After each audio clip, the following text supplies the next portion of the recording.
ফ্যাসিবাদের সাথে জড়িতদের বিচারের দীর্ঘতি ও স্বল্প মাত্রা হতাশা তৈরি করেছে।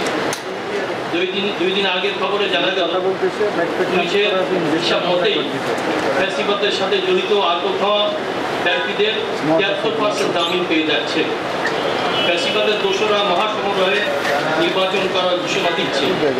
লেভেল প্লেইং ফিল্ড তৈরির কোনো প্রচেষ্টায় দৃশ্যমান হয় নাই, বরং সরকার শীর্ষস্থান থেকে নির্বাচনের আগেই ফলাফল নিয়ে বার্তা দেওয়ার এক ধরনের নগ্ন প্রচেষ্টা দেখা গেল জাতিসংঘের বৈঠক যাত্রায়। এমন বাস্তবতায় আজকের এই সংবাদ সম্মেলন অনুষ্ঠিত হচ্ছে। আপনারা যারা এসেছেন তাদের সকলকে কৃতজ্ঞতা জানাচ্ছি। জুলাই অভ্যুত্থানে আহত ও শাহাদাত বরণকারীদের প্রতি শ্রদ্ধা সম্মান জানাচ্ছি।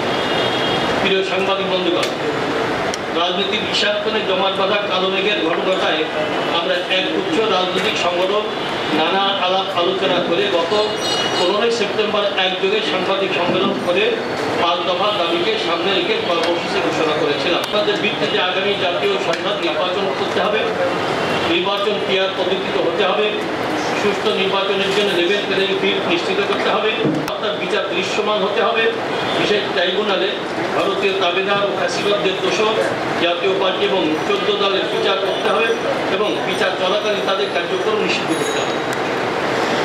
এসব দাবি আদায় যুগপৎ আন্দোলনের প্রথম দফায় আমরা গত 18 সেপ্টেম্বর ঢাকা সমাবেশ বিক্ষোভ মিছিল করেছি। 19 সেপ্টেম্বর যদিও সবসময় বিক্ষোভ করে হয়েছে এবং গত 26 সেপ্টেম্বর সারা দেশে জেলা, উপজেলা ও থানা শহরে বিক্ষোভ মিছিল হয়েছে। ঢাকায় বিভিন্ন জনভিত্তিক গণসমাবেশ অনুষ্ঠিত হয়েছে। আমরা প্রচারপত্র বিলি করা সহ মিডিয়াতে বিভিন্ন টকশোর মাধ্যমে আমাদের দাবি ও তার যৌক্তিকতা তুলে ধরেছি। আলহামদুলিল্লাহ। প্রিয় সাংবাদিক বন্ধুরা, আমরা জনতার প্রতি কৃতজ্ঞ। কর্মসূচিতে তাদের অংশগ্রহণে আমরা আপ্লুত।